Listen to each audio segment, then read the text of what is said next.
Okay guys, so our next topic is Hindi. अब हम हिंदी का क्वेश्चन पेपर देखेंगे। Same goes with level 2 and language 1। जिन्होंने भी लैंग्वेज 1 ली है और लेवल 2 वालों के लिए है, ये क्वेश्चन पेपर है आपका 2023 का। सीडीपी हम कंप्लीट कर चुके हैं। तो विदाउट वेस्टिंग टाइम सबसे पहले हम देखते हैं निम्नलिखित गद्यांश को पढ़कर पूछे दिए गए प्रश्नों के सर्वाधिक उचित उत्तर जो है उसका विकल्प चुनिए। अब यहाँ पे आपको ये पैसेज जो है वो पूरा कंप्लीट पढ़ना है। पैसेज क्या है? भाषा की साधारण इकाई शब्द है। क्या है? शब्द है। शब्द के अभाव में भाषा का अस्तित्व ही दुरूह है। यदि भाषा में विकसनशीलता शुरू होती है तो शब्दों के स्तर पर ही दैनंदिन सामाजिक व्यवहार में हम कई ऐसे नवीन शब्दों का इस्तेमाल करते हैं जो विदेशी भाषा से उधार लिए गए हैं। वैसे ही नए शब्दों का गठन भी अनजाने में अनायास ही होता है। ये शब्द अर्थात उन विदेशी भाषाओं से सीधे अविकृत ढंग से उधार लिए गए शब्द भले ही कामचलाऊ माध्यम में प्रयुक्त हो, साहित्यिक दायरे में कदापि ग्रहणीय नहीं है। यदि ग्रहण करना पड़े तो उन्हें भाषा की मूल प्रकृति के अनुरूप साहित्यिक शुद्धता प्रदान करनी पड़ती है। वस्तुतः किसी भी क्षेत्र में रमणीयता लाने के लिए नवीनता की आवश्यकता होती है। रमणीयता और नवीनता नित्य अन्योन्याश्रित हैं। रमणीयता के अभाव में कोई भी चीज मान्य नहीं होती।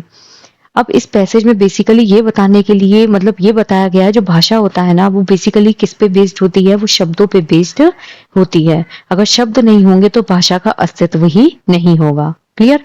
तो यहाँ पे सबसे पहला क्वेश्चन है विकसित भाषा की असली पहचान क्या होती है? तो जो विकसित भाषा है उसकी असली पहचान होती है उस भाषा की शब्द संपदा। यहाँ पे इस लाइन में लिखा हुआ है यदि भाषा में विकसनशीलता शुरू होती है तो शब्दों के स्तर पर ही होती है। क्लियर? तो यहाँ क्या होगा? Option number B is correct. लेखक की राय में विदेशी भाषाओं से उधार लिए गए शब्दों का प्रयोग किस रूप में ग्राह्य हो सकता है? लेखक की जो राय है उसमें विदेशी भाषाओं से जो उधार लिए गए शब्द हैं उनका प्रयोग किस रूप में हम एक्सेप्ट कर सकते हैं? अविकृत रूप में, परिष्कृत रूप में, कामचलाऊ रूप में, किसी भी रूप में नहीं। तो जो विदेशी भाषा से शब्द उधार लिए जाते हैं वो तो अविकृत रूप में लिए जाते हैं, लेकिन इनका जो प्रयोग होता है ना वो काम चलाऊ रूप में होता है। ये यहाँ पे लिखा हुआ है कि भाषा की ये रहा उन विदेशी भाषाओं से सीधे अविकृत ढंग से उधार लिए गए शब्द भले ही काम चलाऊ माध्यम में प्रयुक्त हों, ठीक है, लेकिन साहित्यिक दायरे में कदापि ग्रहणीय नहीं है। तो यूज कैसे होते हैं? वो काम चलाऊ रूप में। रमणीयता का प्रथम गुण क्या है? जो रमणीयता होती है उसका प्रथम गुण होता है नवीनता। तो यहाँ पे ऑप्शन नंबर बी जो है वो बिल्कुल करेक्ट होगा। ये देखिए किसी भी क्षेत्र में रमणीयता लाने के लिए नवीनता की आवश्यकता होती है। नेक्स्ट है अविकृत शब्द में कौन सा समास है? अविकृत शब्द में अव्ययी भाव समास है, नन तत्पुरुष, बहुव्रीहि तत्पुरुष और कर्मधारय है। तो यहाँ इसका जो करेक्ट आंसर है that is option number B. यहाँ कौन सा होता है? नन तत्पुरुष। ठीक है। जो अविकृत है उसमें क्या है? ए उपसर्ग लगा हुआ है, ए प्लस विकृत। ठीक है। तो ए का मतलब क्या होता है? ये निषेधार्थक उपसर्ग होता है। कैसा होता है? निषेधार्थक, यानी कि जहां किसी चीज को करने के लिए ना कहा जाता है, जिसका मीनिंग क्या होता है? नहीं। और जब किसी भी तत्पुरुष समास में पहला पद कैसा होता है? निषेधार्थक, या तो ए होगा या फिर अन होगा। तो जहां भी आपको ये दिखेंगे वहां क्या होता है? आपका नन तत्पुरुष होता है। तो यहाँ पे क्या होगा? Option number B is correct. वापस देख लीजिए, नन तत्पुरुष क्या होता है? जिसमें पहला पद कैसा हो? निषेधार्थक, या तो अ हो या फिर अन हो। कर्मधारय समास क्या होता है? जहां पे हम किसी चीज की उपमा देते हैं, जैसे कमल नयन, कमल के समान है जिसके नयन। बहुव्रीहि समास क्या होता है? इसमें कोई भी पद प्रधान नहीं होता है, इसमें तीसरा पद प्रधान होता है। जैसे लंबोदर, लंबा है उदर जिसका, क्या होगा? गणेश जी। एक होता है अव्ययी भाव समास। अव्ययी भाव समास जो होते हैं इनमें उपसर्ग यूज होते हैं। ठीक है। पहला पद क्या होता है? उपसर्ग होता है। और अव्ययी भाव समास ही होता है जिसमें प्रथम पद जो होता है वो इंपॉर्टेंट होता है, प्रमुख होता है। नेक्स्ट है ग्रहणीय शब्द में कौन सा प्रत्यय है? तो ग्रहणीय शब्द जो है इसमें कौन सा प्रत्यय होगा? आपका अनियर प्रत्यय इसमें होता है। ग्रहणीय में ग्रह क्या है? आपकी धातु है। ग्रह क्या है? यहाँ पे धातु है। और अनियर जैसे ही आप प्रत्यय लगाएंगे तो ये किस में कन्वर्ट हो जाता है? ग्रहणीय। ठीक है। जिसका मतलब क्या होता है? ग्रहण लेने योग्य, यानी कि ग्रहण करने योग्य। जैसे हम बोलते हैं ना ये भोजन ग्रहणीय है, यानी कि ये भोजन खाने योग्य है। तो यहाँ क्या होगा? Option number C is correct. छात्रों के उच्चारण जन्य दोषों के निराकरण के लिए आवश्यक होता है। तो छात्रों का जो उच्चारण है उसका में जो दोष होता है उसके निराकरण के लिए हम क्या करते हैं? आदर्श वाचन, बुद्धि परीक्षण, उपचारात्मक शिक्षण, छात्र शिक्षक संवाद। तो ऑब्वियसली हमें क्या करना है, दोष का निराकरण करना है, यानी कि हमें दोष पता चल चुका है। दोष किस में है, छात्रों के उच्चारण में। तो यहाँ पे पहले क्या हुआ होगा, निदानात्मक परीक्षण हुआ होगा। ठीक है, निदानात्मक परीक्षण मतलब ये जानने के लिए कि बच्चा कहाँ पर लैग कर रहा है। फिर क्या किया है हमने, उपचारात्मक शिक्षण बच्चे को दिया है। ठीक है, तो जो उपचारात्मक शिक्षण होता है उसमें बच्चे की कठिनाइयों को पता लगाकर उनका हम क्या करते हैं, समाधान करते हैं। ठीक है, इसमें जो आदर्श वाचन होता है उसका अभ्यास भी इंपॉर्टेंट होता है। तो यहाँ क्या होगा, ऑप्शन नंबर सी। जो आदर्श वाचन होता है वो टीचर करता है, बुद्धि परीक्षण जो है वो आईक्यू टेस्ट होता है जो आपका लिया जाता है, छात्र शिक्षक संवाद जो होता है इसमें बच्चे क्वेरी करते हैं और टीचर क्या है, जवाब देता है। लेकिन दोष के निराकरण के लिए क्या जरूरी होता है, उपचारात्मक शिक्षण। भाषा शिक्षण का भावात्मक उद्देश्य बताइए।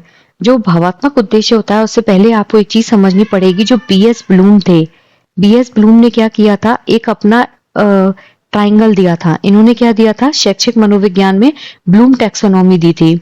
इन्होंने कहा था कि चीजों को रटने की बजाय हमें क्या है, एनालाइज करके उनको पढ़ना होगा और लास्ट में बच्चे का क्या करना होगा, इवेल्युएशन करना होगा। तो इन्होंने 3 डोमेन दिए थे। पहला था ज्ञानात्मक, जस्ट ए सेकेंड गाइस, पहला क्या था, पहला था ज्ञानात्मक। ठीक है, फिर था भावात्मक और एक था क्रियात्मक। ये इन्होंने 3 डोमेन दिए थे। ज्ञानात्मक जो होता है उसमें चिंतन होता है, भावात्मक में क्या होता है, संवेग यानी इमोशंस जो है वो इसमें आते हैं, और जो क्रियात्मक होता है जिसे हम मनोगत्यात्मक भी बोलते हैं, इसमें क्या होता है, एक्टिविटीज होती हैं, बच्चा फिजिकल रूप से अपने आप को इन्वॉल्व करता है। तो जो ज्ञानात्मक डोमेन होता है इसमें बच्चा बेसिकली, इसमें क्या होता है, बच्चे का जो दृष्टिकोण होता है, जैसे हम पढ़ते हैं ना ज्ञानात्मक में, ज्ञान, अवबोध, अनुप्रयोग, विश्लेषण, संश्लेषण और मूल्यांकन, ये क्या था, ब्लूम टैक्सोनॉमी में ज्ञानात्मक के डोमेन थे। अगर हम भावात्मक की बात करें तो इसमें बच्चों में सौंदर्य भूति जो होती है उसको विकसित किया जाता है, काव्य के प्रति रुचि उत्पन्न करना, ठीक है, व्यक्ति का भावात्मक पक्ष विकसित करना। तो ये सब होते हैं आपके भावात्मक डोमेन। क्रियात्मक में क्या होता है, किसी भी चीज को अपने हाथ से करके सीखना। तो यहाँ पे अपने देश की राष्ट्रीय संस्कृति से परिचित कराना, तो इसमें क्या है, आप बच्चे को ज्ञानात्मक भाव दे रहे हो। परिचित कराना मतलब ज्ञानात्मक भाव है। तो छात्रों में राष्ट्रीय एकता की भावना का संवर्धन, जहां भी इमोशंस की बात आएगी वहां क्या होता है, आपका भावात्मक डोमेन होता है। विचार अभिव्यक्ति के कौशल का विकास, स्किल डेवलप हो रही है, छात्रों की वैचारिक क्षमता को बढ़ाना, ये किस में आते हैं, ज्ञानात्मक डोमेन में आते हैं। तो यहाँ पे option number we will be correct. भाषा परीक्षा में सर्वाधिक महत्व जो है वो किस बात का है, तो जो भाषा परीक्षा होती है उसमें सर्वाधिक महत्व किसको दिया जाता है, भाषा के ज्ञान को। भाषा की परीक्षा में सबसे ज्यादा बेसिकली मेन जो मोटिव होता है वो होता है लैंग्वेज का ज्ञान, कि आपको भाषा की कितनी समझ है, आप उस भाषा को कितने अच्छे तरीके से, कितनी सहज अभिव्यक्ति के साथ यूज कर रहे हैं। केवल बच्चों को ग्रामर रटा देना, उनके नियम सिखा देना ही बच्चे को भाषा का ज्ञान देना नहीं होता है। भाषा ज्ञान में आपके चारों जो कौशल होते हैं वो बच्चे के अंदर डेवलप होने चाहिए, लिसनिंग, स्पीकिंग, रीडिंग और राइटिंग। ये चारों स्किल्स बच्चे में डेवलप होनी चाहिए। बच्चे के अंदर अंडरस्टैंडिंग डेवलप होनी चाहिए, बच्चा फ्लुएंट अपने आप को एक्सप्रेस कर पाए, बच्चे के अंदर कम्युनिकेशन स्किल्स डेवलप होनी चाहिए, बच्चा कॉन्सेप्ट जो है उसको समझ सके। ठीक है, तो यहाँ पे option number A will be correct. निम्नलिखित कथनों में से सही कथन का चयन कीजिए। कहानी और नाटक के मूल तत्व समान होते हैं। कहानी की भाषा शैली का देश काल के अनुरूप होना आवश्यक नहीं। कहानी की कथा वस्तु केवल सामाजिक क्षेत्र से ली जाती है। कहानी की कथा वस्तु वास्तविक घटना से संबंधित होनी चाहिए। तो यहाँ इसका जो करेक्ट आंसर है that is option number A. सही कथन क्या है कि कहानी और नाटक के जो मूल तत्व हैं वो कैसे होते हैं, समान होते हैं। क्यों, कहानी क्या है, मनोरंजक चीज होती है, और नाटक क्या है, वो भी मनोरंजक होता है। कहानी जो होती है वो काल्पनिक घटना के बारे में बताती है। ठीक है, हम किसी भी स्टोरी को क्रिएट करते हैं कि स्टोरीज हमेशा कैसी होती है, फिक्शस होती हैं, इनका रियलिटी से कोई भी लेना देना नहीं होता। ये हिंदी टीचिंग में एक बहुत इंपॉर्टेंट रोल प्ले करता है। क्यों, क्योंकि बच्चा जो होता है कहानी को ध्यान से सुनता है। टीचर इसमें क्या होता है, कथानक होता है, यानी कि टीचर क्या होगा, अपना स्पीच देता रहेगा, टीचर कहानी को बोलता रहेगा। कहानी में क्या होता है, कथा वस्तु होती है, किसी प्लॉट होता है एक प्रॉपर, किसी कैरेक्टर जो है उसको उसमें हम प्ले करते हैं, संवाद होता है, कोई एक्टर होता है, कोई एक्ट्रेस होती है, और अगर हम नाटक की बात करें तो नाटक क्या होता है, अभिनय होता है, कोई ड्रामा होता है जो हम स्टेज पे परफॉर्म करते हैं, ठीक है। कहानी और नाटक ऑलमोस्ट सिमिलर होते हैं। नाटक जो होता है ना, ये दृश्य और श्रव्य दोनों होता है। नाटक में हम सुनते भी हैं और देखते भी हैं, क्लियर। इसमें भी कथा वस्तु होती है, संवाद होता है, भाषा शैली होती है। तो यहाँ पे क्या होता है, इन दोनों के ही मूल तत्व समान होते हैं। सो option number A will be correct. Next इस भाषा शिक्षण में जो क्रियात्मक अनुसंधान है उसके पद कैसे होने चाहिए, जिनका समस्या से सीधा संबंध हो, जो परीक्षणीय हो, जिनका सत्यापन किया जा सके और जिनमें सभी गुण विद्यमान हो। तो यहाँ पे क्या होगा, option number D will be correct. जो क्रियात्मक अनुसंधान है उस पर सबसे ज्यादा काम किया था स्टीफन एम कोरे ने, ठीक है। किसने किया था, स्टीफन एम कोरे ने। तो क्रियात्मक अनुसंधान क्या होता है, इसमें बच्चा खुद से खोज करके सीखता है। क्या करेगा, बच्चा खुद से एक्टिव होके और चीजों को एनालाइज करके सीखता है। तो प्रॉब्लम जो होती है वो ऐसी बच्चे को दी जानी चाहिए जिसको लास्ट में सत्यापित किया जा सके, ठीक है।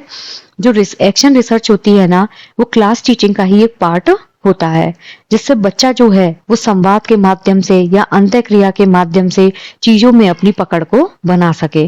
क्रियात्मक अनुसंधान जो है उसके 6 पद होते हैं। पहला होता है समस्या का चयन, ठीक है। बच्चे को आप कोई समस्या तो देंगे ना, कि बच्चा कहाँ पे चीजों को आगे एनालाइज कर पाएगा, कैसे चीजों को सेलेक्ट कर पाएगा। फिर होता है उस समस्या का सीमांकन। जैसे वर्तनी संबंधी अशुद्धि है तो बच्चा क्या करेगा, वो धीरे धीरे उन अशुद्धियों पे काम करना स्टार्ट करेगा। हम बीइंग अ टीचर ये पकड़ना पड़ेगा कि बच्चा अशुद्धि कर भी रहा है तो कहाँ पर कर रहा है। नेक्स्ट होता है समस्या के संभाव्य कारणों का निदान और विश्लेषण। कारण पता लगाना कि बच्चे में ये गलती हो रही है तो क्यों हो रही है। नेक्स्ट होता है समस्याओं का निदान और विश्लेषण। फोर्थ होता है परिकल्पनाओं का निर्माण, ठीक है, कि हम बच्चे की वर्तनी संबंधी अशुद्धि को दूर करने के लिए क्या क्या कर सकते हैं। फिर होता है कार्य योजना का निर्माण और उसका प्रयोग। और लास्ट में होता है परीक्षण और सत्यापन, ठीक है। पहला पॉइंट है समस्या को सेलेक्ट करना, दूसरा होता है समस्या का सीमांकन, तीसरा होता है समस्या के संभाव्य कारणों का निदान और विश्लेषण, फिर होता है परिकल्पनाओं का निर्माण, फिर होता है कार्य योजना का निर्माण और फिर होता है परीक्षण और सत्यापन। तो यहाँ पे क्या है, option number D will be correct. Next है भाषा का प्रथम बोध होता है पठन पाठन से, अध्ययन अध्यापन से, अनुकरण श्रवण से और चिंतन और मनन से। तो यहाँ इसका जो करेक्ट आंसर है दैट इज अनुकरण और श्रवण से, ठीक है। भाषा जो है वो भाषा अर्जन कैसा होता है, स्वाभाविक होता है, हमेशा एक अनौपचारिक प्रोसेस होती है। आप कहीं से भी भाषा को अर्जित कर सकते हैं। तो भाषा को अर्जित करने के लिए जरूरी होता है आप उसका अनुकरण करें और उसको ध्यान से सुने। मान लीजिए किसी बच्चे को इंग्लिश सीखनी है या किसी बच्चे को संस्कृत सीखनी है, तो उसके लिए बहुत जरूरी होता है कि आप उस लैंग्वेज को बहुत ध्यान से सुनेंगे और धीरे धीरे आप उस लैंग्वेज को इमिटेट करते हैं, ठीक है। भाषा अर्जन और भाषा अधिगम ये दोनों ही अलग अलग टर्म होती हैं। अर्जन जो होता है ना वो हमेशा अनौपचारिक ढंग से होता है। आप भाषा अर्जन कहीं से भी कर सकते हैं, बहुत नेचुरल होता है ये। जबकि जो भाषा अधिगम होता है वो औपचारिक होता है, किसी पर्टिकुलर क्लास में जाके ही आप उन लेसन्स को सीख पाते हैं, ठीक है। जैसे आप अपने वातावरण से अंतःक्रिया करते हैं तो अनुकरण और श्रवण के माध्यम से बच्चे को पहली लैंग्वेज जो है उसका ज्ञान हो जाता है, ठीक है। जैसे हमारे घर में हिंदी बोली जाती है तो हिंदी हमें अधिगम की जरूरत नहीं है, हमने क्या किया, हिंदी को अपने आप ही अर्जित कर लिया, क्लियर। और जब भी भाषा का विकास होता है ना ये हमेशा क्रमिक होता है। जैसे बालक शुरू में क्या करता है, छोटा बच्चा रोना स्टार्ट करता है, फिर वो कुंकू की आवाज करता है, फिर बहुत सारे छोटे छोटे स्टेटमेंट्स बोलता है, फिर कंप्लीट सेंटेंस बोलता है और धीरे धीरे उसको व्याकरण का ज्ञान हो जाता है। तो यहाँ क्या है, ऑप्शन नंबर सी। वीर गाथा काल को चारण काल का नाम किसने दिया था। तो जो वीर गाथा काल है उसको चारण काल का नाम दिया था जॉर्ज अब्राहम ग्रियर्सन ने, ठीक है। ये अंग्रेजी भाषा जो है वो विज्ञानी थे। नेक्स्ट है निम्नांकित में से श्रुति मूलक वर्ण बताइए। जो श्रुति मूलक वर्ण होते हैं वो इनमें से आपको बताना है कौन से है, तो वो होते हैं ये और वह, ठीक है। इन्हें हम अंतस्थ व्यंजन भी बोलते हैं। कैसे बोलते हैं हम इन्हें, अंतस्थ व्यंजन। य र ल व ये कैसे होता है, अंतस्थ व्यंजन होते हैं। और श्रुति मूलक वर्ण क्यों होते हैं ये, क्योंकि ये स्वरों के ऐसे स्थान पर यूज होते हैं जैसे आई जो होता है उसके स्थान पर हम क्या यूज करते हैं, आय। ऊ के स्थान पर हम क्या यूज करते हैं, अव, ठीक है। तो ये क्या होता है आपके श्रुति मूलक वर्ण। श्रुति मूलक वर्ण जो स्वरों की जगह यूज होते हैं, ठीक है। वैसे तो ये वर्ण है कहने को, लेकिन यूज कहाँ होते हैं, स्वरों की जगह, जैसे आई की जगह आय, ऊ के स्थान पे औ। तो यहाँ क्या होगा, ऑप्शन नंबर बी। श और छ कैसे होते हैं आपके, संयुक्त व्यंजन होते हैं। श कैसे बनता है, क और श से, और त्र कैसे बनता है आपका, त और र से। ठीक है। नेक्स्ट है, संविधान के अनुच्छेद 351 में किस बात का उल्लेख है। तो संविधान के अनुच्छेद 351 में हिंदी भाषा जो है उसके विकास के लिए निर्देश दिए गए हैं। तो यहाँ क्या है, option number D is correct. ठीक है। जो 351 है उसमें बेसिकली हिंदी भाषा जो है उसके प्रावधान के बारे में बताया गया है कि हिंदी भाषा के प्रसार को हम और ज्यादा कैसे बढ़ा सकते हैं और कैसे हिंदी भाषा जो है वो हमारी अभिव्यक्ति का साधन बन सकता है। क्लियर। एक चीज और याद रखिएगा, जो श्रुति मूलक वर्ण होते हैं ना, इनका उच्चारण करते समय हम बिना रुकावट के इनको बोलते हैं। बेसिकली ये स्वर और व्यंजन उनके बीच में होते हैं, स्वर प्लस व्यंजन जो होता है उनके बीच में इनको यूज किया जाता है। इन्हीं को ही हम क्या बोलते हैं, अंतस्थ व्यंजन। ठीक है। इनका उच्चारण करते वक्त क्या होता है, कोई भी रुकावट नहीं आती है। ठीक है। जबकि जब हम स्वर जो होते हैं उनका उच्चारण और व्यंजन का उच्चारण करते हैं तो कई बार फ्रिक्शन होता है। तो स्वर की तरह तो क्या होता है, इनमें बहुत कम घर्षण होता है, जबकि व्यंजन का उच्चारण करते समय क्या होता है, घर्षण ज्यादा होता है। और व्यंजन की तरह इसमें पूरी तरह से अवरोध भी नहीं होता है। क्लियर। नेक्स्ट है आपका क्वेश्चन नंबर 45। निम्नलिखित में से कौन सी रचना जो है वो अवधि में नहीं लिखी गई है। रामचरितमानस अवधि की है, पद्मावत, कवितावली और मधुमालती। तो जो कवितावली है ये क्या है, आपकी अवधि लैंग्वेज में लिखी हुई नहीं है। ठीक है। कवितावली जो है वो आपकी किस में लिखी हुई है, कवितावली आपकी ब्रज भाषा जो है उसमें लिखी हुई है। ठीक है। जबकि रामचरितमानस, पद्मावत और मधुमालती तीनों की रचना कैसी है, अवधि में है। नेक्स्ट है, नागरी प्रचारिणी सभा की स्थापना कब हुई थी। 1857, 1893, 1910 और 1921। तो 1893 जो है उसमें नागरी प्रचारिणी सभा जो है उसकी स्थापना हुई थी। Clear. So option number B is correct. जो नागरी प्रचारिणी सभा है इसकी स्थापना हुई थी आपकी 16 जुलाई 1893 को। ठीक है। और कहाँ हुई थी, काशी। काशी कहाँ है, बनारस, वाराणसी। ठीक है। हिंदी भाषा और देवनागरी लिपि जो है उसके प्रचार प्रसार के लिए नागरी प्रचारिणी सभा की स्थापना की गई थी। वापस देख लीजिए, नागरी प्रचारिणी सभा की स्थापना 16 जुलाई 1893 को हुई थी। कहाँ पे, काशी, वाराणसी में। और किसके लिए बनाया गया था इसको, हिंदी भाषा और देवनागरी लिपि के प्रचार प्रसार के लिए इसको बनाया गया था। निम्नांकित में से अयादी संधि जो है वो किस शब्द में है। अन्विति, तन्मय, भावुक और प्रत्येक। अयादी संधि जो होती है ना वो एक स्वर संधि का ही क्या है, भाग होता है। ठीक है। इसमें अगर ए, आई, ओ और औ इनके बाद कोई असमान स्वर आए, ए, आई, ओ, औ के बाद अगर कोई असमान स्वर आता है तो जो ए होता है ये ए किस में बदल जाता है, अय में। ठीक है। जो आई होता है वो किस में बदल जाता है, आय में। ओ किस में बदल जाता है, अव में।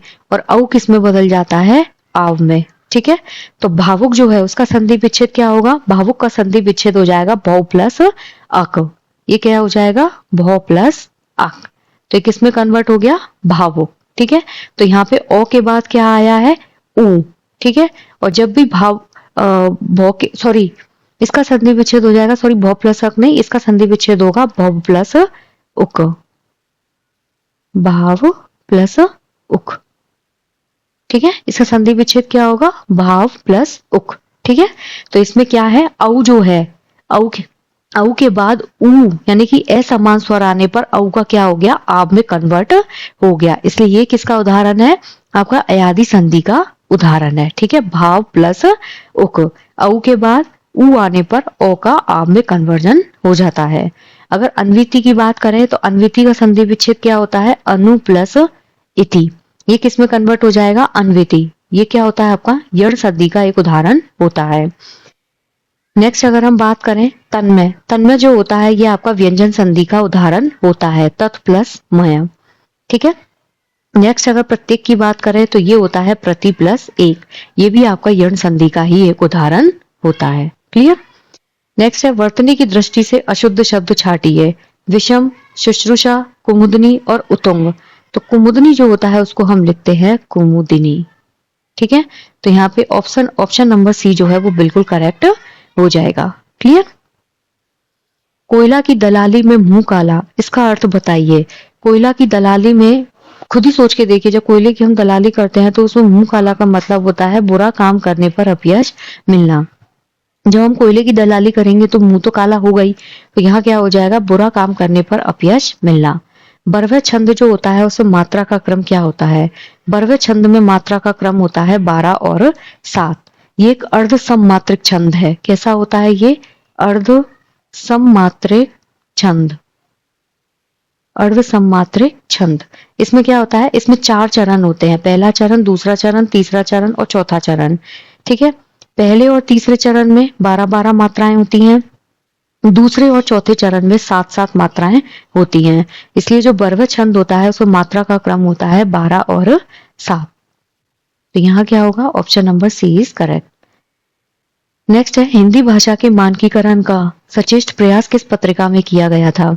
सरस्वती, आनंद कदम्बिनी, सुदर्शन और हिंदी प्रदीप। तो सरस्वती जो पत्रिका है उसमें हिंदी भाषा के मानकीकरण का सचेष्ट प्रयास किया गया था। ठीक है, जो सरस्वती पत्रिका के संपादक है वो कौन है? महावीर प्रसाद द्विवेदी। ये कौन है? महावीर प्रसाद द्विवेदी। ठीक है, जिन्होंने 1900 से 1920 में जो द्विवेदी युग है उसके दौरान खड़ी बोली के लिए एक आंदोलन चालू किया था। ठीक है, इनका मेन उद्देश्य था भाषा में एक रूपता लाना, जिससे क्या हो, वर्तनी व्याकरण और शब्द के प्रयोग को एक मानक रूप मिल सके। तो option number A will be correct. रस गंगाधर जो है वो किसकी कृति है? विश्वनाथ, पंडित जगन्नाथ, क्षेमेंद्र और आनंद वर्धन। तो जो रस गंगाधर है वो पंडित जगन्नाथ जो है उनकी कृति है। पंडित जगन्नाथ जो है वो एक रस भाव और गुण जो है उनसे कृतित एक कवि थे। ठीक है, तो ये उच्च कोटि के कवि थे, समालोचक भी थे और साहित्यकार भी थे। तो इनकी जो कृति है वो कौन सी है? पंडित राज जगन्नाथ। और ये 17वीं शताब्दी के कवि थे, 17वीं शताब्दी के कवि थे। और एक क्वेश्चन और आता है कि ये किसके समकालीन थे? शाहजहां जो है ये उसके समकालीन थे। और इनकी और अगर कृति आपसे पूछे तो वो है भामिनी विलास, भामिनी विलास। नेक्स्ट है असफ विलास, भामिनी विलास, असफ विलास और गंगा लहरी। तो यहाँ क्या है? Option number B is correct. निम्नांकित शब्दों में से कौन सा शब्द जो है वो तद्भव है? पाहन, पंडित, पिपासा और परीक्षा। तो यहाँ इसका जो करेक्ट आंसर है that is option number A. ये क्या है? आपका तद्भव शब्द है। इसका तत्सम शब्द क्या होता है? तत्सम शब्द होता है इसका पाषाण। क्या होता है? तत्सम शब्द पाषाण। ठीक है, पंडित, पिपासा, परीक्षा क्या है? तत्सम शब्द है जो संस्कृत से सीधे यूज में लाए गए हैं। जबकि पाहन क्या है? तद्भव शब्द है। तद्भव शब्द कौन से होते हैं? जो संस्कृत के तो है लेकिन उनका बिगड़ा हुआ रूप प्रचलन में होता है। काव्यालंकार किसकी रचना है? अभिनव गुप्त, भामा, आनंदवर्धन और विश्वनाथ। तो यहाँ इसका जो करेक्ट आंसर है दैट इज भामह। जो काव्यालंकार है वो किसकी रचना है? भामह की रचना है। ठीक है, ये संस्कृत काव्य शास्त्र जो है उसका एक महत्वपूर्ण ग्रंथ माना जाता है। नेक्स्ट इज, निम्नलिखित में से कौन सा नाटक जयशंकर प्रसाद का नहीं है? अजात शत्रु, ध्रुव स्वामिनी, जन्मेजय का नाग यज्ञ और विक्रमादित्य। तो यहाँ इसका जो करेक्ट आंसर है दैट इज विक्रमादित्य। ये जयशंकर प्रसाद का नहीं है। अजात शत्रु, ध्रुव स्वामिनी, जन्मेजय का नाग यज्ञ ये इनके फेमस नाटक हैं। नेक्स्ट है, अब आपको एक पद्यांश दिया है, इसको पढ़ के हमको जो आंसर है वो क्लिक करने हैं। चल रे चल मेरे पागल बादल, धसता दलदल हंसता है नद खल खल, बहता कहता कुलकुल कलकल, देख देख नाचता हृदय, बहने को महाविकल बेकाल, इस मरोड़ से इसी शोर से, सघन गोर गुरु गहन रोर से। प्रस्तुत काव्यांश जो है उसके रचनाकार का नाम बताइए। गजानन माधव मुक्तिबोध, अज्ञे, सूर्यकांत त्रिपाठी निराला और केदारनाथ अग्रवाल। तो ये जो इसके रचनाकार हैं वो कौन है? आपके सूर्यकांत त्रिपाठी निराला। ठीक है, तो यहाँ क्या होगा आपका? Option number C is correct. Next है, उक्त कविता किस काव्य से ली गई है? अणिमा, अर्चना, झरना और अनामिका। तो ये जो कविता है वो कहाँ से ली गई है? अनामिका काव्य से ली गई है। तो यहाँ पे ऑप्शन नंबर डी जो है वो बिल्कुल करेक्ट होगा। और ये सूर्यकांत त्रिपाठी की ही एक कविता है। चल रे चल मेरे पागल बादल कहने में कवि का क्या भाव प्रकट होता है? चल रे चल मेरे पागल पागल बादल, इसमें कवि के हृदय का जो हर्षोल्लास है उसको यहाँ पे प्रकट किया जाता है। क्यों? क्योंकि इस पंक्ति में कवि के हृदय में जो उमंग है, उत्साह है, उसको दर्शाया गया है। वो बादल को कैसा एक फ्रेंड के रूप में और जीवंत रूप में संबोधित करने की कोशिश करते हैं। नेक्स्ट है प्रस्तुत कविता में किस रस का प्राधान्य है? शांत, वीर, अद्भुत और भयानक। तो ये जो कविता है इसमें वीर रस जो है उसका प्रावधान दिया गया है। नेक्स्ट है इसी मरोड़ से इसी शोर से, सघन गोर गुरु गहन रोर से। प्रस्तुत पद में निहित मरोड़, शोर, घोर, रोर शब्दों की अन्विति में कौन सा अलंकार है? इसमें जो अलंकार है अगर आप ढंग से देखेंगे तो इसमें रे जो है उसकी पुनरावृत्ति बार बार हो रही है, मतलब वो फ्रीक्वेंटली यूज हो रहा है।